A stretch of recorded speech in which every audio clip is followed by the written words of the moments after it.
Pag wala na kayong kapanatagan, siyang unang hanapin ninyo. Pag meron kayong sakit, siyang unang lapitan ninyo. Sa kanya kayo dumulog at magmakaawa.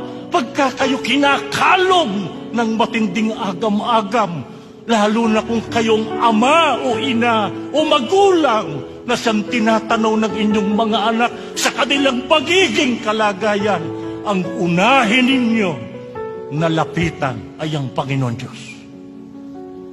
Hayaan nyo na yan ang masalin sa buong sambahayan ninyo na hindi sila hihiwalay sa Diyos kahit ano pa ang mangyari sa kanilang buhay.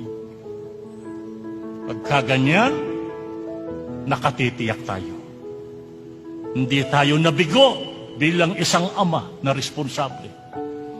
Hindi tayo nabigo bilang isang ina. Hindi nabigo ang isang mabuting magulang kung naisalin niya ang isang tunay na pagkakilala at pananalig sa Diyos sa kanyang sariling sambahayan.